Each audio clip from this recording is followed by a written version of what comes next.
그리고 공부하는데 팁은 아니고 좀 전달 하나만 해드리면 100%다 이해 안 돼요. 100%다 이해 안 되고, 그리고 저희가 합격이 70점 이상 합격이라 그랬잖아요. 그러면 목표는 80점으로 잡으세요. 100점으로 잡아도 되는데 100점으로 잡으면 스트레스 많이 받아요. 왜냐면 이건 알고 계셔야 돼요. 저 포함해서 여러분들도 공부 안 한 지 좀 됐잖아요. 우리 이제 학생 아니잖아요. 고등학생이. 그래서 고등학교 끝나고 어쨌든 공부 안 한 지 좀 됐기 때문에 그때 생각하시면 큰일 납니다. 어쩔 수 없어요. 저도 기억력이 가면 갈수록 감퇴되고 있고, 예전에는 한 번에 두세 개 했는데 요즘에는 한 번에 두 개만 했다 하면 뭔가 잊어먹어요. 이게 어쨌든 계속 떨어지고 기억도 잘 안 나고, 그래서 너무 고득점에 목표 잡지 마시고, 어차피 100점 맞는다 그래서 뭐 자격증이 두 개 나오는 거 아니잖아요. 그러니까 한 80점? 근데 70점을 목표로 잡으시면 안 돼요. 왜냐면 70점 목표 잡으면 하나만 틀리면 떨어지니까 조금 여유는 있게 목표를 잡으시면 될 것 같습니다. 거기 예수금이라고 있는데요. 예수금의 뜻은 요거예요. 세금 납부를 위해서 받는 돈을 예수금이라고 표현합니다. 또 요 예수금은 일반적으로 직원이 내는 세금이에요.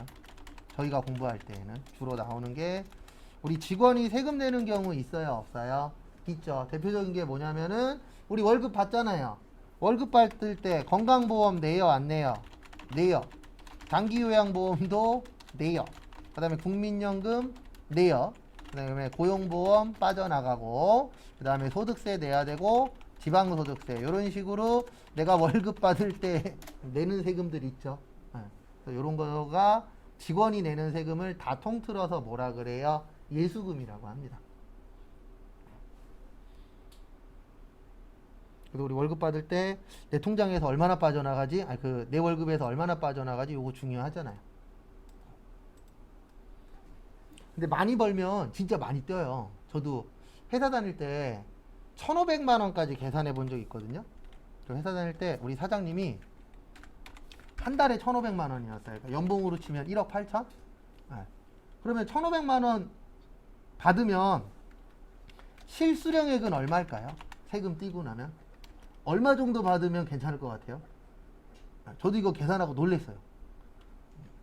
얼마 정도? 800이면 좀 너무하잖아요. 반이 세금인데.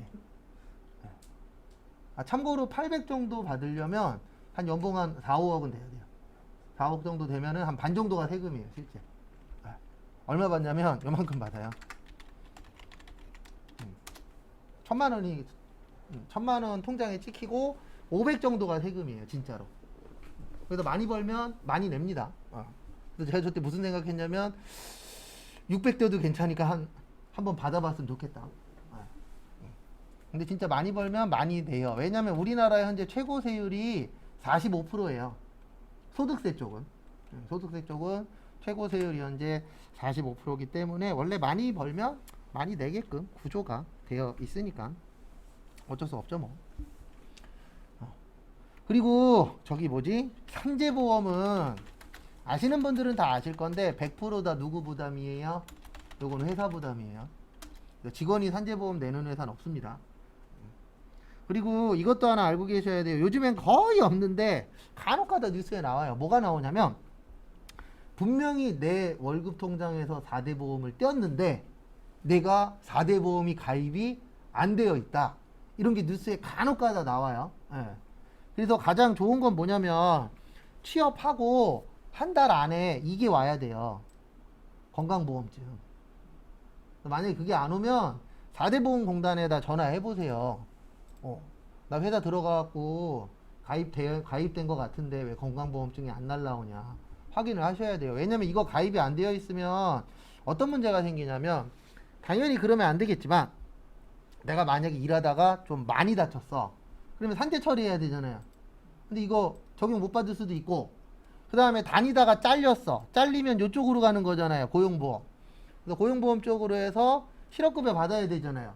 근데 실업급여를 못 받는 상황이 올 수도 있어요. 그리고 이런 얘기 하시는 분들이 있어요. 이건 잘못된 건 아닌데 이런 거 안 냈으면 좋겠다. 근데 이런 거 안 내면 일단 내가 혜택 받는 것도 줄어들잖아요.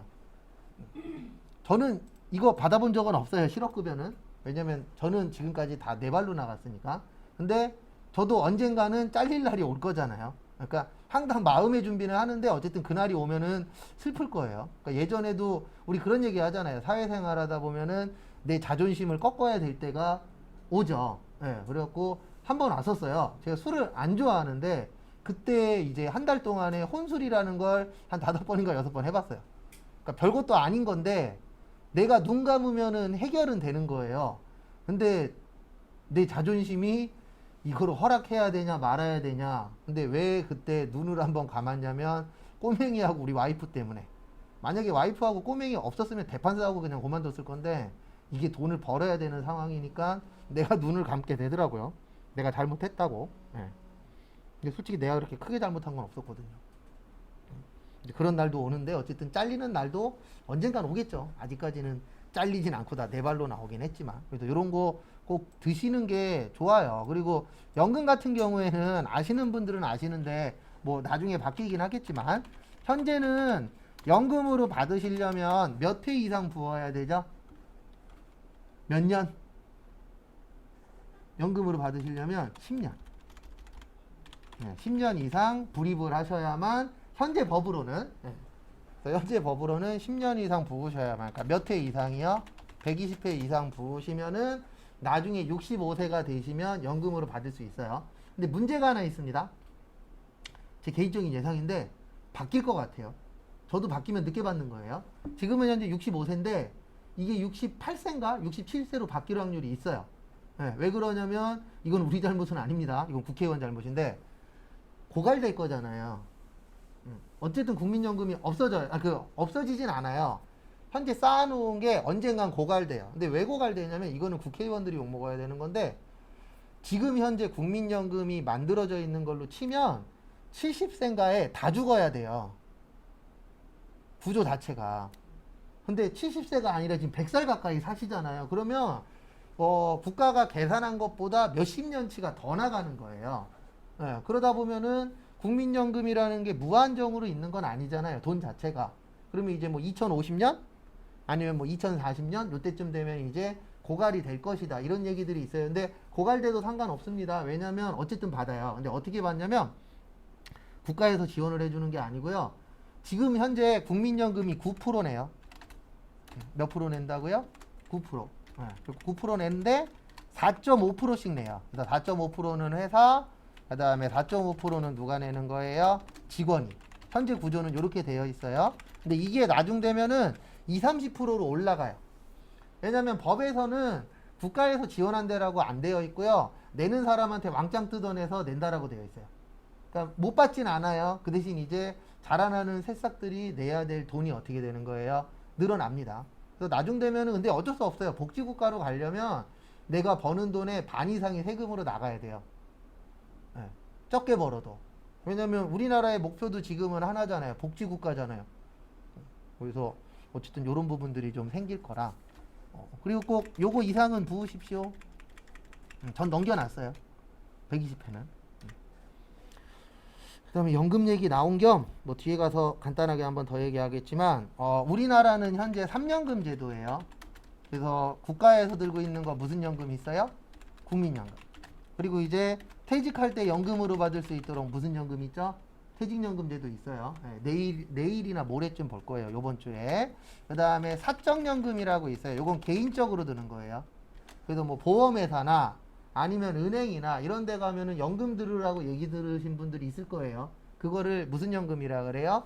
사적연금. 그래서 요렇게 세 가지를 준비해서 결혼하신 분들이든 나는 결혼 생각이 없어. 네, 그거든 상관없이 한 250에서 300만 원 정도는 매달 나올 수 있도록 준비를 하셔야 돼요. 왜냐면 이건 어쩔 수 없는 겁니다. 우리가 뭐 100살 때까지 계속 돈을 벌 수는 없잖아요. 네, 그러면은 어느 정도 지난 다음부터는 내가 부자면 상관이 없는데 일반적으로 연금이 나를 많이 도와줄 거예요. 근데 원래 가장 좋은 거는 자녀연금이 가장 좋아요. 자녀가 잘 돼갖고 내 통장에다가 한 달에 2, 300만 원씩 뭐 하는 거예요? 꽂아주는 거예요. 제 주변에 있었어요. 네. 제 주변에 있으셨는데 그 이제 아드님이 두바이 항공 있죠. 지금은 모르겠어요. 예전에 두바이 항공 비행사였어요. 그래갖고 매달 200만 원, 300만 원씩 통장에다 넣어주고 그 다음에 겨울 되잖아요. 그러면 두바이로 여행 가세요. 이게 티켓이 몇 장 나온대요. 1년에 몇 장 이런 식으로. 그래갖고 가고 그 다음에 또 뭐지? 저기 집에서 일해 주시는 분 두세 분인가 있고 그런 게 또 지원이 나온다 그러더라고요. 외국 그 항공사에서. 그런 경우면 괜찮은데 솔직히 그렇게 될 확률보다는 안 될 확률이 높잖아요. 그래서 연금 같은 경우에도 준비를 잘 하셔야 됩니다. 저는 지금 요거 들고 있고 얘도 들고 있고 얘는 있어요. 이미 끝난 게. 그래서 제가 나이만 되면은 한 달에 30만 원씩 나와요. 저 죽을 때까지. 제가 한번 계산해 봤는데 전 오래 살 생각 없어요. 딱 100살까지만 살 거거든요. 제 나이 55세부터 나와요. 그러면 45년 곱하기 12 곱하기 30만 원 하니까 1억 6,200 찍히더라고요. 근데 제가 낸 돈은 한 2천만 원 정도? 1,500인가 2천 정도 냈는데 내가 실제 받는 거는 한 1억 6,200 정도 되더라고요. 근데 지금 들면은 돈 더 많이 내셔야 돼요. 저는 어렸을 때 들은 거라 금액이 좀 적었었는데 늦게 들면 늦게 들수록 요건 좀 금액이 커집니다. 그리고 이건 알고 계셔야 돼요. 얘네들은 강제예요. 내가 내고 싶다고 내고 안 내고 싶다고 해서 안 내는 거 아닙니다. 회사에서 월급 줄 때 다 떼어요. 그 다음에 요거는 강제는 아닌데 이런 거 가입할 때 전제 조건이 있어요. 내가 여유가 있어야 돼요. 그거를 끝까지 유지할 수 있는. 그래서 특히 보험 관련돼서 가입하시는 분들은 이건 꼭 알고 계셔야 돼요. 유지 못할 것 같으면 아예 시작을 안 하는 게 좋은 겁니다. 저도 예전에 저 아시는 분한테 뭐 지금은 얼굴도 안 보지만 막말로 당한 거죠. 왜냐면 거짓말에 속아갖고 가입을 시켰으니까. 그리고 3달치 냈었거든요. 한 달에 30만 원씩 3달 냈으니까 90만 원 냈잖아요. 근데 뭔가 찝찝한 거예요. 그래갖고 저도 뭐 하나 꽂히면 좀 파고드는 스타일이라 일주일 동안 블로그에다가 카페에다가 내가 가입한 보험 관련돼서 다 뒤져봤어요. 근데 결과는 뭐였냐면 나한테 거짓말 한 거예요. 좋은 보험이라고. 근데 안 들길 잘한 게 그때 해약하길 잘한 게 지금도 종종 뉴스에 나오거든요. 10년 이상 부어도 원금 회복이 안 돼요. 그 보험은. 저거거든요. 뭐지? 종신 아니고 뭐였더라. 어쨌든 있어요. 안 좋은 보험. 유명한 걸로. 그때 90만 원 내고 해약하고 얼마 받았냐면 18만 원 받았어요. 근데 대부분 보험은 해약하면 뭐 돼요? 마이너스 되기 때문에 보험 같은 경우에는 너무 큰 거는 좀 부담돼요. 그래서 적당한 금액으로 내가 요거는 뭐 10년이면 10년, 20년이면 20년 그때까지 부을 수 있어. 그런 거 잘 고민하시고 안 들을 순 또 없잖아요. 언제 어떻게 될런지 모르니까. 그래서 솔직히 저는 누가 와서 한 대 때려주길 바래요. 왜냐면 저는 누우면 여기에서 떠드는 것보다 병원에서 누워있는 게 돈이 더 많이 나오거든요. 저는 어렸을 때 대부분 보험을 들어놔갖고 입원비가 꽤 세요. 입원비가 15만 원인가 그래요. 하루에. 근데 보험이 하나가 아니고 여러 개 있다 보니까 제가 예전에 지금 요 코가 성형수술한 코거든요. 운동하다 부러져갖고 그때 열흘 누워 있었는데 400 나왔어요. 괜찮죠? 열흘 누웠는데 400이면. 그때 무슨 생각을 했냐면 이러니까 나일론 환자가 생기는구나. 왜냐면 누워만 있으면 돈 나오잖아요. 열흘 누웠는데 400이야. 그럼 한 달 누우면 얼마예요? 1,000만 원이 넘네. 단순 계산 해봤을 때. 그래서 요즘에도 수업하기 싫으면 종종 그 생각해요. 지나갈 때 누가 국방맹이 한 대만 때려주지. 바로 누울 텐데. 그냥 하는 말이긴 하지만 그래서 그런 것들도 좀 준비를 하셔야 됩니다. 어쩔 수 없어요. 그 다음에 109페이지. 그리고 예수금은 나중에 문제 풀 때 엄청 많이 나와요. 그때 더 자세하게 설명드릴 겁니다. 109페이지 채권의 대손의 별표 2개요. 여기 잘 나와요. 시험. 그래서 채권의 뜻이 뭐라 그랬죠? 채권의 뜻은 받을 돈입니다. 무슨 돈이요? 받을 돈. 그거를 채권이라고 합니다. 그 다음에 대손의 뜻은 뭐는요? 못 받는 돈이에요. 그래서 채권의 대손의 뜻은 받아야 되는데 못 받아. 그러면 회사 입장에서는 좋은 걸까요? 나쁜 걸까요? 당연히 나쁜 거겠죠. 왜요? 돈을 뭐 했으니까? 못 받았으니까. 네. 그래서 대손 발생했다 그러면 안 좋은 거예요. 회사 입장에서. 왜냐면 돈 못 받았어. 그럼 우리가 돈을 받아서 회사에서 직원들 월급 주고 거래처 대금 갚고 이런 걸 해야 되는데 할 돈이 부족할 수도 있어요? 없어요? 있죠. 근데 회계에서는 일반적으로 못 받을 수 있어. 그래서 그거에 대해서 준비해라 라고 되어 있습니다. 그래서 그 준비하는 걸 뭐라 그러냐면 대손충당금이라 그래요. 그래서 무슨 충당금이라고 한다고요?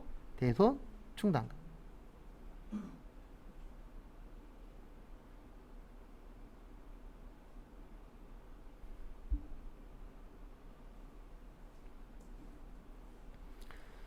그래서 보시면은요, 대손의 뜻은 못 받는 돈, 그 다음에 충당금의 충당의 뜻은 준비하는 거예요. 그래서 저희가 공부할 때 충당이라는 건 딱 두 가지만 나와요. 하나는 대손 충당금이고 또 하나는 퇴직급여 충당금이라고 있어요. 그러니까 퇴직급여 충당부채. 그럼 요거는 뭐 주려고 준비하는 돈일까요? 퇴직금 주려고. 우리가 그만둘 때 퇴직금 받잖아요. 그 다음에 아파트 사시는 분들은 아파트 그 관리비 고지서 있잖아요. 거기에 요거 있어요. 하자보수 충당금. 아니면 뭐 장기수선 충당금. 이런 것들이 있습니다. 그래서 충당이라고 나오면 다 준비하는 돈이에요. 근데 왜 준비하냐면 이 돈은 어쨌든 발생할 것 같아. 나중에 발생해서 돈이 필요해. 그럴 수 있어요? 없어요? 있죠. 근데 목돈이 나가야 돼. 그러면 우리가 한 번에 그 목돈을 내는 것보다는 평소에 조금씩 모아놓는 게 나중에 어떻죠? 목돈이 좀 덜 나가긴 하겠죠. 그래서 아파트 같은 경우에도 오래된 아파트를 혹시 이사로 가시면 요거 꼭 확인을 하셔야 돼요. 하자보수 충당금이나 장기수선 충당금이 얼마나 있느냐. 이거 왜 확인하셔야 되냐면 만약에 하자보수 충당금이 장기수선 충당금이 1억이 있어요. 얼마가 있어요? 1억. 근데 요번에 뭔가 고장이 나갖고 고쳤는데 3억이 들었대. 그럴 수도 있잖아요. 근데 우리가 현재 갖고 있는 돈은 얼마밖에 없죠? 1억밖에 없죠. 그러면 어떻게 하도록 되어 있냐면 나머지 2억을 기간을 정해갖고 관리비 고지서에다가 계속 넣어요.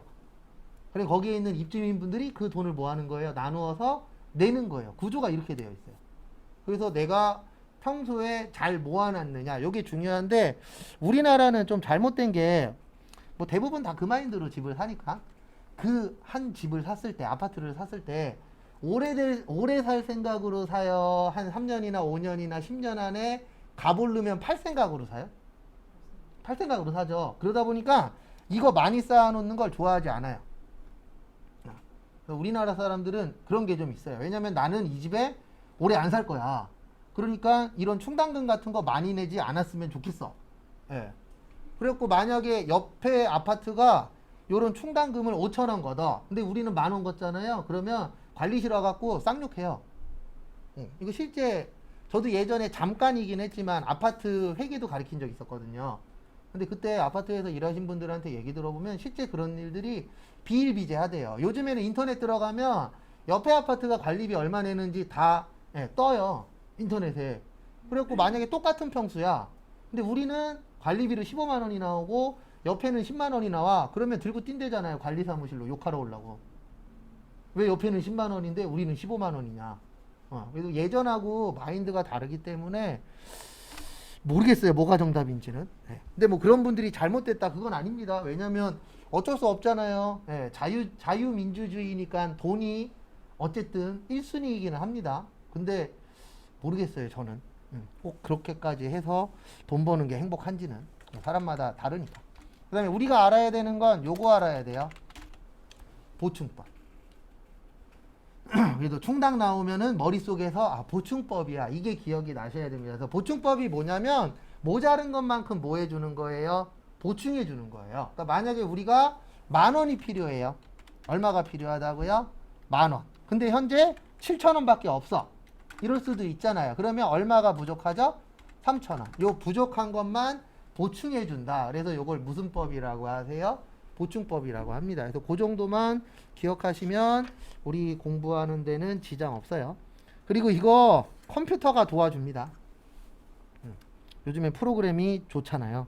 그리고 컴퓨터 프로그램에서 나중에 도와주실 거예요. 그 다음에 118페이지 조금 더 보고 쉴게요. 그리고 뒤에 가서 지금 했었던 얘기 또 할 겁니다. 또 해야 되니까. 118페이지 보시면 재고 자산에 관한 거래. 그래서 재고자산 그러면 뭐와 관련이 있다라고 설명드렸었죠? 판매. 그래서 앞에 잠시만 봐주세요. 또 앞에 봐주시면은요. 우리가 판매할 때에 중요한 게 두 가지 있어요. 뭐냐면 수량하고 단가가 중요합니다. 왜냐면 몇 개 팔았냐 중요하잖아요. 몇 개 샀냐 중요합니다. 그 다음에 사고 팔 때에 얼마짜리 사고 팔았냐도 중요하죠. 그래서 이 대부분 재고자산 관련된 거는 요 수량과 단가 관련된 게 많이 출제가 되세요. 그래서 오늘은 그냥 크게 정리를 좀 할 겁니다. 그리고 두 장짜리에 다 있어요.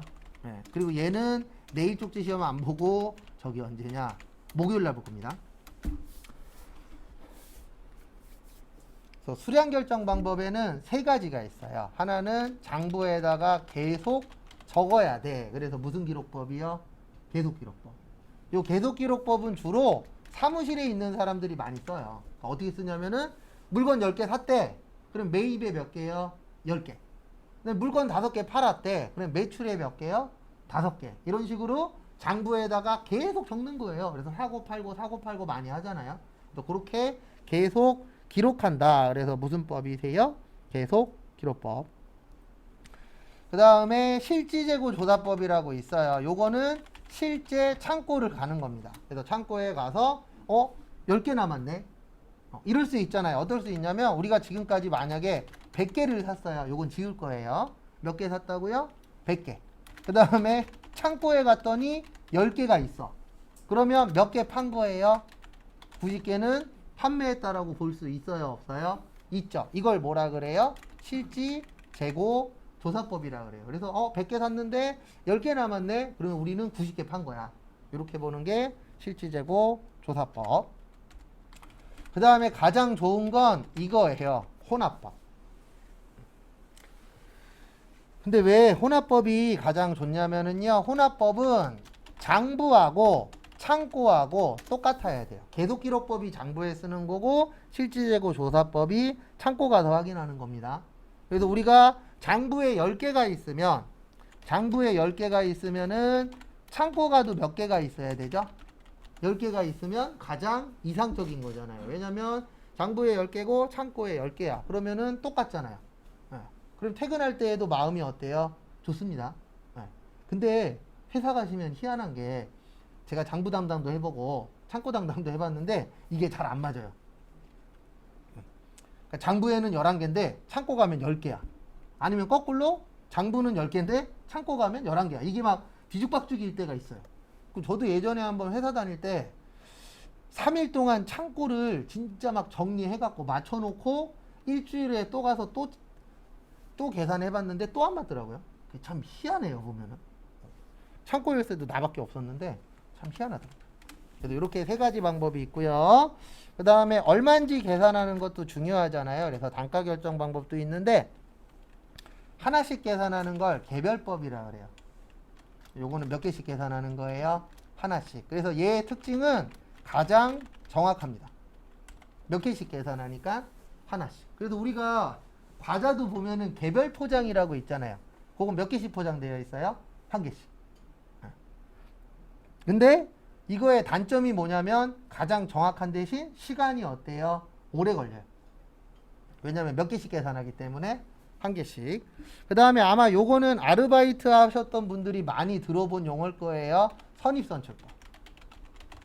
그래서 뭐 편의점이나 이런데 가시면은 이제 선입선출법으로 물건 진열해 놓잖아요.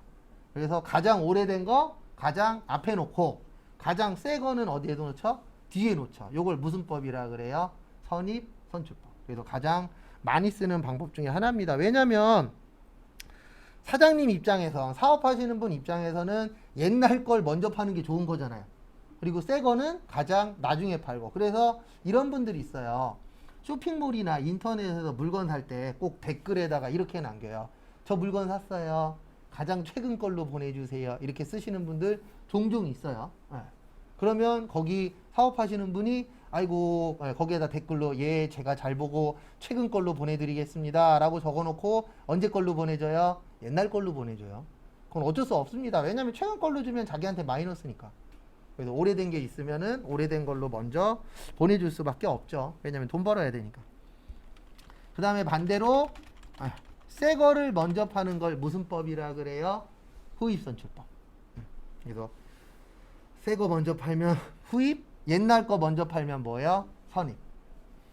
그 다음에 가중평균법이라고 있어요. 요게 아마 거기 2장짜리에 있는 거랑 좀 다를 수 있어요. 저희가 회계만 배우는 게 아니라 세무까지 배워야 돼서 좀 다른 방법으로 설명을 드릴 겁니다.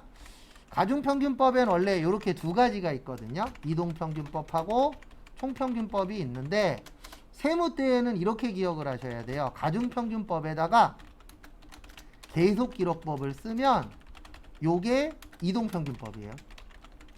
그 다음에 가중평균법에다가 실지재고조사법을 쓰면 요게 무슨 법이 되는 거예요?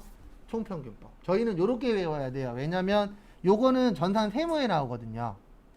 요렇게 외우면은 전산 회계예요. 그냥 이동평균법과 총평균법이 있다. 이렇게 외우면 전산 회계 수준이고, 근데 우리는 전산 세무까지 봐야 되잖아요. 그래서 저희는 이렇게 외울 거예요. 가중평균법에는 계속기록법을 쓰면 이동평균, 실지를 쓰면 뭐요? 총평균법. 이렇게 좀 외울 겁니다. 그래서 그거는 참고를 좀 해주시고요. 그 다음에 요건 이제 답 맞추기 위해서 외우는 건데요. 대부분 다 외우는 건 답 맞추려고 외우는 거예요. 다른 의미 없습니다. 그래서 뭐냐면 물가 상승 시에 매출 원가만 후입선출법이 크고요. 그 다음에 나머지는 선입선출법이 커요. 이게 무슨 뜻이냐면 현재 우리나라가 여기에 해당되죠. 물가가 계속 뭐하고 있어요? 오르고 있어요. 그래서 마트나 이런 데 가서 과자나 이런 거 사보시면 놀랍니다. 맞죠? 과자 몇 봉 들지도 않았는데 10,000원 넘어가. 맞잖아요. 과거보다는 과자값이 어떻죠? 비싸죠. 그게 뭐예요? 결론은 물가가 뭐하고 있다? 상승하고 있다. 그래서 물가 상승할 때에 매출 원가라는 게 요게 이제 원가 얘기하는 거예요. 원가는 최근에 게 뭐예요? 비싸다는 뜻입니다. 그래서 이 후입선출법의 특징은 후입선출법으로 팔면 소비자가 유리해요. 왜냐면 소비자는 최근에 거를 살 수 있으니까. 근데 선입선출법으로 팔면은 누구한테 유리해요? 판매자한테 유리합니다. 근데 물건은 소비자가 사기는 하지만 소비자도 그 파는 사람이 주는 거 사는 거잖아요. 그래서 대부분 회사 가시면 무슨 법을 쓰는 거예요? 그래서 선입 선출법을 쓰는 거예요. 그래서 저도 예전에 회사 다닐 때 잘 안 팔리는 거 한번 팔린 적이 있었거든요. 어떻게 팔았냐면 공장 창고 저기 구석에 있는 거 꺼내갖고 하루 종일 닦았어요. 왜냐면 팔려면은 그래도 좀 윤기는 나야 되니까. 그래서 하루 종일 닦아갖고 판매한 적도 있었어요. 근데 대부분 그렇게 파는 이유는 판매자한테 유리하게 팔아야 되잖아요. 왜냐면 소비자한테 유리하게 팔면은 회사 망해요. 원래는 그게 좋은 거긴 하지만. 그래서 대부분 오래된 거를 먼저 팔죠.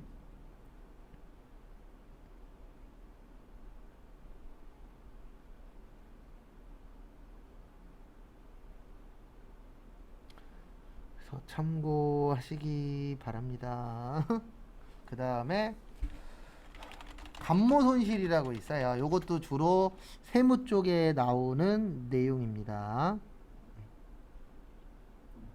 그래서 같이 한번 보시면은요.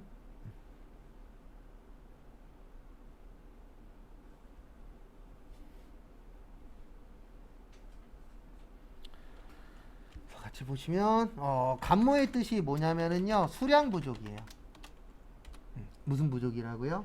수량 부족. 그래서 이럴 수 있잖아요. 어떨 수 있냐면 분명히 장부에는 100개인데 창고 갔더니 90개야. 그러면 몇 개 없어졌죠?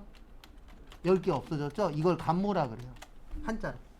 그래서 간모라고 나오면은 수량이 뭐하다? 부족하다. 이렇게 봐주시면 되세요. 그래서 요거는 두 가지로 처리하는 방법이 있습니다. 그래서 몇 가지가 있다고요? 두 가지.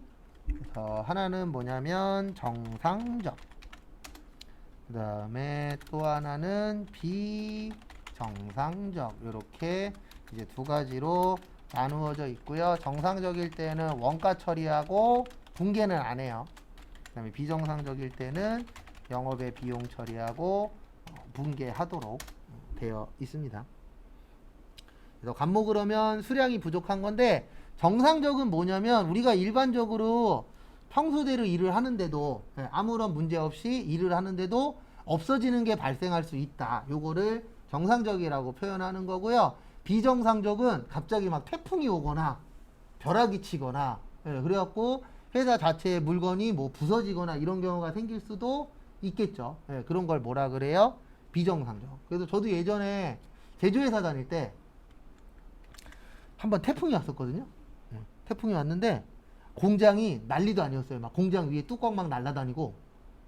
그리고 옛날 공장이다 보니까 좋은 건 아닌데 그 슬레이트라는 게 있어요. 요즘엔 안 써요. 왜냐면 그게 암 유발한다 그래서 요즘엔 안 쓰는데 그게 위에 막 그 벽돌 같은 게 막 올려져 있었거든요. 천장에. 그럼 막 이게 막 바람에 막 날아다니고 그거 한 대 맞으면 바로 하늘나라로 갈 수 있을 정도로 막 날아다니고 위에 막 뚜껑 막 옆에 공장 막 날아가 있고 진짜 장난 아니었어요. 그런 경우가 뭐가 되는 거예요? 비정상적. 그래서 우리가 예측 못한 부분에 의해서 수량이 부족할 수도 있어요, 없어요? 있겠죠. 뭐 갑자기 불이 난다거나 그런 부분에 의한 거를 비정상적이라고 하는데 그건 시험에다 나와요. 정상적이다, 비정상적이다. 참고하시고요.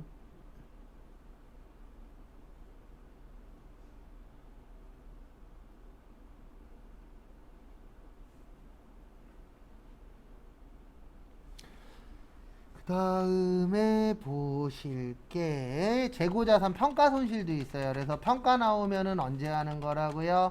결산 때. 그리고 결산이라고 나오면 12월 31일. 그리고 평가 나고 나오면 뭐 맞추는 거라고요? 금액 맞추는 거. 돈 맞추는 거. 요거를 평가라고 하고 우리 회계에서는 저가법을 쓰도록 되어 있어요. 저가라는 게 올라가는 걸까요? 떨어지는 걸까요? 고가는 올라가는 거잖아요. 저가는 뭐 하는 거예요? 떨어지는 거예요. 그래서 금액이 떨어지는 것만 인정한다. 그래서 참고만 하시고. 이런 걸 왜 외우냐면 그냥 시험 문제가 외워서 풀게끔 나와요. 그래서 이런 거 나와요. 다음 중 수량 결정 방법으로 옳은 것을 고르시오. 이렇게 시험 문제 나옵니다. 그러면 어떻게 내냐면 요 밑에 있는 애랑 요 위에 있는 애랑 섞어요. 그리고 우리 보고 뭐 하래요? 찾으래. 이런 게 시험 문제 나와요. 그래서 우리가 어쩔 수 없이 외우는 겁니다. 저도 참고로 암기 잘 못해요. 근데 시험을 보려면은 일부는 외우셔야 돼요.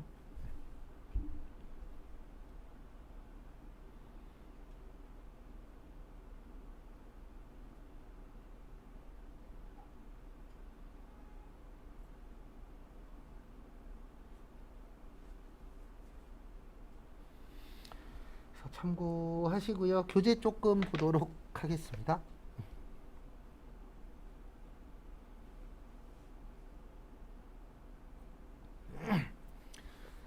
그래서 거기 보시면 재고자산 118페이지 보시면은요. 재고자산은 기업이 정상적인 영업활동 과정에서 거기에다 밑줄 치세요. 뭐를 목적이요? 판매를 목적. 그래서 공부하실 때 판매 나오면 무조건 머릿속에서 아 요건 무슨 자산이야? 재고자산이야. 이렇게 연결이 되셔야 됩니다.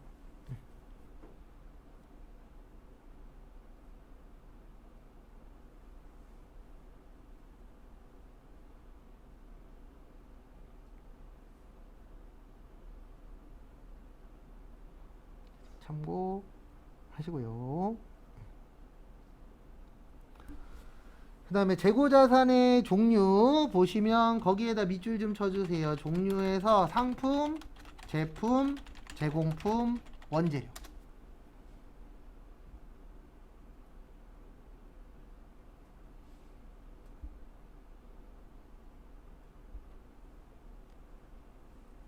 참고하시고요.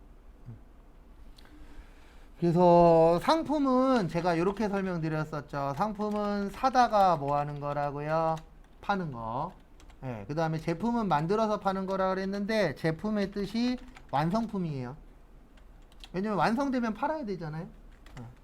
그 다음에 제공품의 뜻은 미완성품이에요. 그 다음에 원재료는 말 그대로 재료예요. 우리가 재료를 가지고 물건을 만들어야 되잖아요. 네, 그래서 재료는 말 그대로 재료고 현재 물건을 만들고 있는 중인 걸 뭐라 그러는 거예요? 제공품. 그 다음에 이게 미래에 완성되면 팔아야 되잖아요. 그 완성된 걸 뭐라 그러는 거예요? 제품. 이렇게 나누어진다라는 거 참고하시기 바랍니다. 그 다음에 뭐 거기 보면 뭐 부산물, 그 다음에 뭐 반제품 이런 것들이 있는데 이런 건 저희 시험엔 잘 안 나와요. 참고하시고요.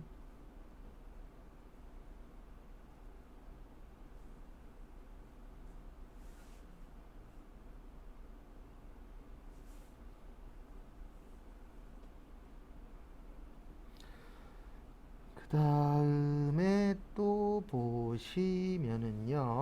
거기 밑에 보시면 2번에 재고자산의 취득원가라고 있는데요. 거기 취득원가 옆에나 밑에 빈 공간에다 요거 하나만 적어주세요. 매입 시의 부대비용은 무슨 처리한다? 원가 처리. 그 다음에 단기매매증권 살 때 부대비용은 수수료 비용. 그 다음에 팔 때 부대비용은 그냥 비용. 그래서 제가 요 세 줄을 엄청 많이 쓸 거예요. 왜냐하면 시험에 잘 나오니까.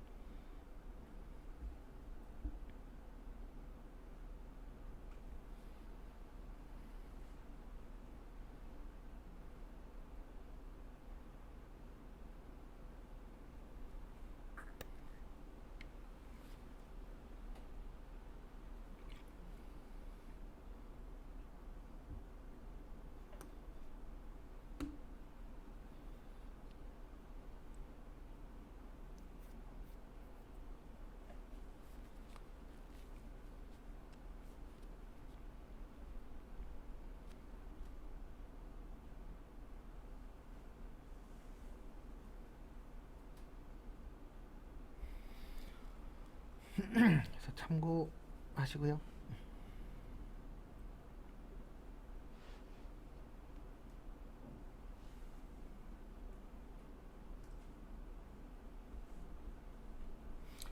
그 다음에 거기 밑에 보시면 매입운임이라고 해서 선적지 인도기준하고 도착지 인도기준이라고 있습니다. 여기는 아마 내일 설명을 한 번 더 하긴 할 거예요. 시험에 잘 나와서. 앞에 보세요. 인도기준에는 두 가지가 있어요. 선적지 인도기준이 있고 도착지 인도기준이 있는데 이게 이제 무슨 뜻이냐면 인도라는 게 물건 주는 거거든요. 그러니까 물건을 언제 판매한 거로 볼 것이냐 이거 중요해요. 왜냐면 그 상황에 따라서 잘못됐을 경우에 물어줄 때가 있고 안 물어줄 때가 있거든요. 우리 일반적으로 집에서 뭐 저는 잘 안 시켜 먹는데 배달 음식 같은 거 시켜 먹는 경우 있어요, 없어요? 있죠. 근데 배달 음식이 오다가 잘못될 때도 있죠. 간혹 가다가 뭐 넘어지셨다거나 아니면 뭐 집 앞에다 놓고 갔는데 다른 사람이 들고 간다거나 이런 일이 종종 생기잖아요. 그럴 경우에 내가 다시 받을 수 있죠. 그게 왜 그러냐면 일반적인 물건들은 대부분 다 요거예요. 도착지 인도 기준. 그래도 도착지 인도 기준은 뭐냐면 내가 도착한 거를 받아야만 그 물건이 누구게 되는 거예요? 내게 되는 거예요. 그래서 매입자 입장에서는 물건이 오다가 잘못됐어. 그러면 다시 받을 수 있죠. 그게 왜 그러냐면 우리나라는 일반적으로 무슨지 인도 기준이기 때문에 도착지. 그래서 도착지 인도 기준은 도착 시에 매입자께 되는 거예요. 그래서 도착하면은 내게 되는 겁니다. 그래서 일반적인 물건들 생각하시면 돼요. 근데 만약에 선적지 인도 기준으로 물건을 샀어. 근데 이 물건이 오다가 깨지거나 없어졌어. 그럼 다시 못 받아요. 왜냐면 선적지 인도 기준의 뜻은 물건을 전달만 해주면 돼요.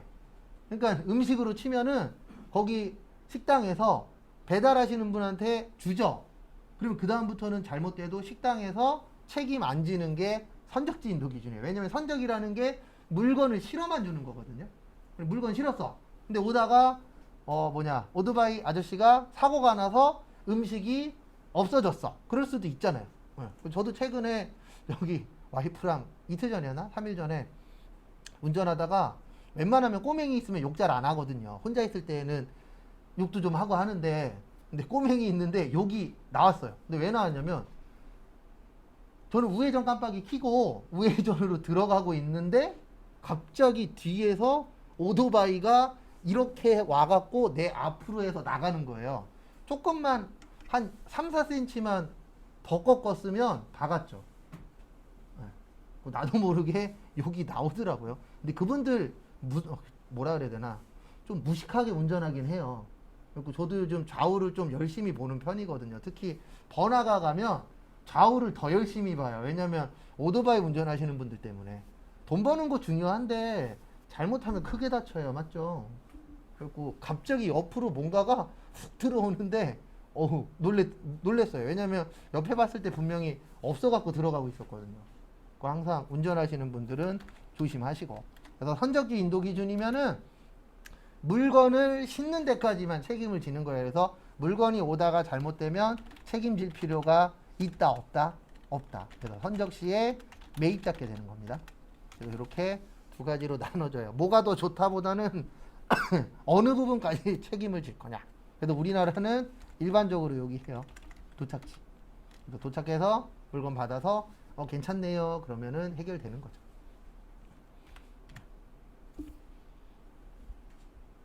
근데 아까도 이야기 드렸지만 진짜 머리 좋은 사람들 많아요. 최근에도 한번 뉴스에 나왔는데 배달을 시킨 다음에 집 앞에다가 놓고 가주세요.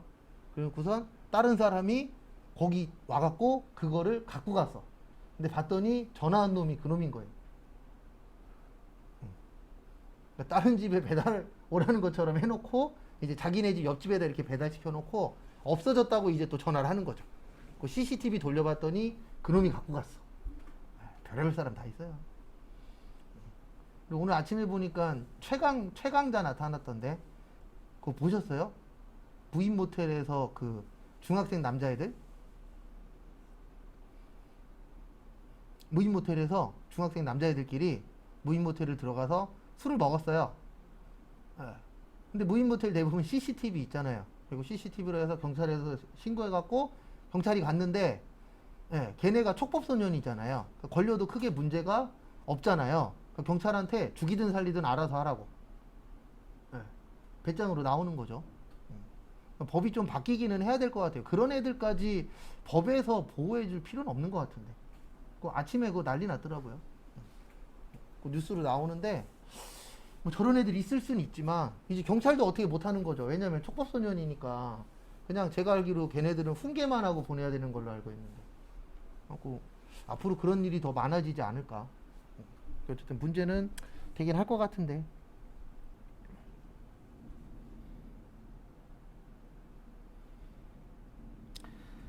그 다음에 다음 거 보시면 거기 밑에 보시면은 매입 환출하고 애누리하고 할인 있죠. 근데 요거는 이제 한 분이 오늘 못 오셨으니까 지금 설명한 것도 내일 간단하게 설명을 한 번 더 할 겁니다. 네, 잠깐 쉬었다가 5시에 쪽지 시험 볼 거예요. 그래서 쪽지 시험 간단하게 보고 그 다음에 그 마지막 시간에 분계 푼다 그랬죠. 그래서 그 분계 피시면 됩니다. 오늘 생각보다 조금